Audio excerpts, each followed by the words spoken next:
Le professeur Niabe Tchouka Léopold, c'est un Camerounais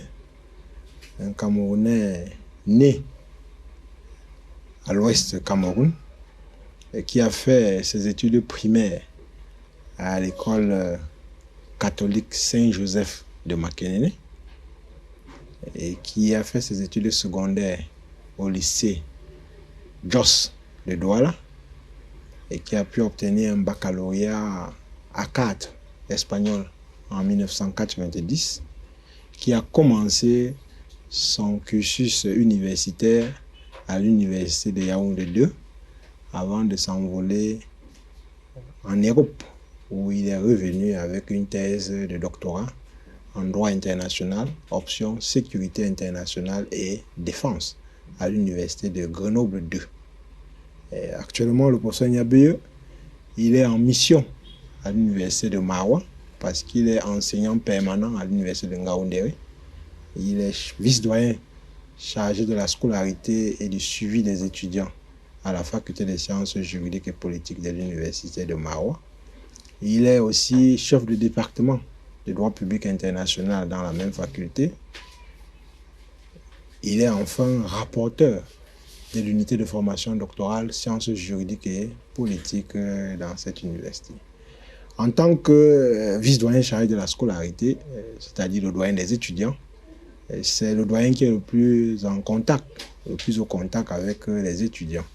Comme chef de département, il est le tout premier chef de département de droit public international. Il a donc la lourde responsabilité de pouvoir mettre en place cette structure académique qui va permettre que l'idée qui avait été évoquée en 2013 par le professeur Bepounoum puisse peut-être se réaliser, à savoir créer dans le Grand Nord, un pôle de droit international public. Voilà à résumer le professeur Niabe Tchouka Léopold. Quelqu'un qui se dit camerounais, vous comprenez rapidement qu'il doit avoir beaucoup de qualités, mais il va aussi avoir beaucoup de défauts. Et le premier défaut, ça va sûrement être le défaut qui est commun à tous les Camerounais, c'est-à-dire ne pas avoir de limites, penser toujours qu'ils peuvent tout faire. Voilà. La qualité aussi maintenant, c'est que en tant que Camerounais, il est doté peut-être déjà d'un peu d'intelligence et c'est ce qui lui a permis de peut-être avancer et arriver où il est. Le professeur Niabe a beaucoup de projets, surtout au niveau académique, au niveau scientifique. Le professeur Niabe a commencé une collaboration avec l'Harmattan et il espère continuer cette collaboration et en se disant qu'elle va aller crescendo. Pourquoi? Parce qu'avec le premier ouvrage collectif qui a été édité, le professeur Niabe espère continuer avec le second dans les mois qui viennent et un troisième avant maintenant de se concentrer à des ouvrages personnels pour pouvoir justement combler des vides scientifiques qu'il pense avoir décelés dans le paysage universitaire camerounais.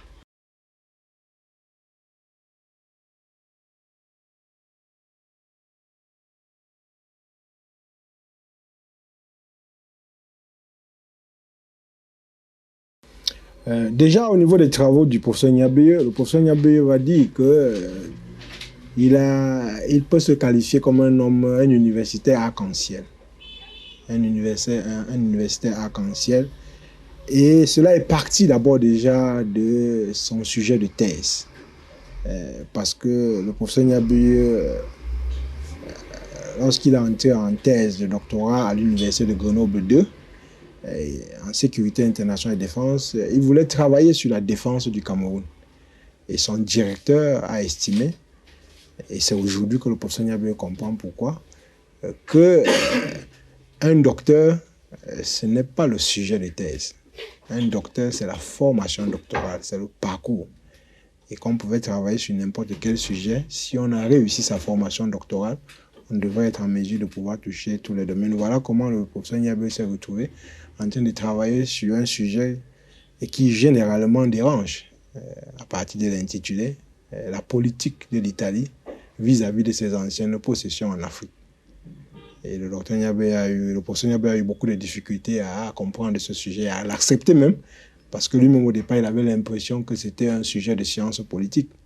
Il a fallu qu'il finisse la thèse pour que son directeur de regretter mémoire, malheureusement, le professeur Biet, lui demande de rentrer dans le lexique des termes juridiques et se rendre compte qu'il y a des entrées politiques. Ce qui veut dire que le professeur Niabé a d'abord eu cette difficulté. Après la thèse de doctorat, le professeur Niabé est arrivé à l'université de Ngaoundéré et malheureusement, le déficit en termes d'enseignants a fait qu'il s'est retrouvé en train de tout enseigner. Le professeur Niabé a enseigné en droit public interne, il a même fait des matières de sciences politiques et il a aussi enseigné en droit international.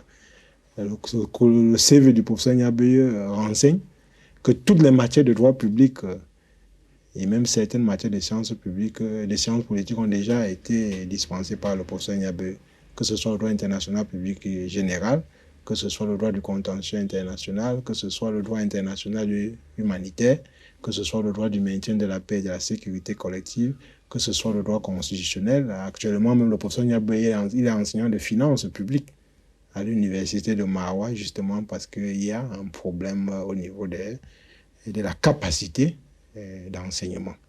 Voilà donc le professeur Niabé. En ce qui concerne donc ces champs, il a aussi cette approche absolument extrêmement multidimensionnelle. Le professeur Niabé, son tout premier article, ce sont les opérations de maintien de la paix de l'ONU dans la Corne de l'Afrique, publié en 2009 à la revue Cahiers juridiques et politiques de l'université de Ngaoundéré. Le second article, c'est une contribution en droit communautaire. Et cette contribution, modestement, est généralement citée en termes de contribution de référence pour ceux qui veulent rédiger un article de fond. C'est la responsabilité de l'autorité nationale en cas de violation du droit de la CEMAC. Et cet article a été justement publié en 2011 à la revue de droit international et de droit comparé. Par la suite, il y a eu beaucoup de productions, même en droit interne. Regard sur un demi-siècle d'encadrement juridique de la défense du Cameroun, le contrôle des engagements internationaux par le juge constitutionnel camerounais, la formulation de l'ordre public africain, l'ONU et la réunification du Cameroun, les rapports entre justement le droit communautaire, le droit interne et le droit international dans l'espace camerounais, ça c'est la question de la hiérarchie, et la responsabilité, le temps dans la responsabilité pour faire internationalement illicite. Au total, le professeur Niabé aujourd'hui a, si ma mémoire ne me fait pas défaut, 18 contributions scientifiques après la thèse.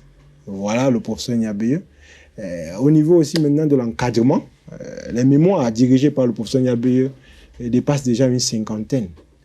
Les thèses, le professeur Niabé a 10 thèses, 10 demi-thèses, il doit dire, normalement, passant les co-directions, 10 demi-thèses qui ont déjà été soutenues. Et avant la fin d'année 2021, le compteur, en termes d'encadrement de thèses, risque d'exploser. On risque d'arriver à 30 thèses dirigées. Et parmi ces thèses dirigées, on aura maintenant les thèses qui sont vraiment dirigées par le professeur Niabé. À ce niveau aussi, c'est toujours l'approche arc-en-ciel. Parce que nous avons un candidat qui va soutenir sa thèse de doctorat en droit constitutionnel. L'autorité de décision du juge constitutionnel en France et au Cameroun. Et nous avons un candidat qui va soutenir une thèse en droit de l'homme et liberté publique, liberté des agents publics au Cameroun. Nous avons un candidat qui va soutenir une thèse en droit international, l'ONU et la non-ingérence dans les États africains. Voilà quelques indications que le professeur Niabé pouvait donner en ce qui concerne son propre parcours. Bon, s'il avait un conseil à donner maintenant aux jeunes qui rentrent dans la recherche, ce serait justement de leur dire d'éviter les sentiers battus et de chercher justement des espaces nouveaux. Il existe tellement et tellement d'espaces nouveaux. La vraie difficulté est celle justement de se lancer dans l'inconnu. C'est la raison pour laquelle le professeur Niabé lui-même, lorsqu'il a entré en thèse, il a fait 6 mois de discussion avec son directeur avant d'accepter son sujet, parce qu'il avait l'impression que ce sujet n'allait l'amener nulle part parler de politique de l'Italie vis-à-vis de ses anciennes possessions, pour quelqu'un qui déjà dans sa tête savait qu'il allait rentrer au Cameroun, il ne voyait pas le lien. Il ne voyait pas le lien justement avec le Cameroun, mais aujourd'hui, il se rend compte que si un n'est pas dans tout, tout a fatalement été dans un. Et le professeur Pascal Biya avait bien fait. Donc les jeunes doivent prendre des risques. Ils doivent prendre des risques et ils doivent comprendre qu'il y a beaucoup de creux encore dans le droit.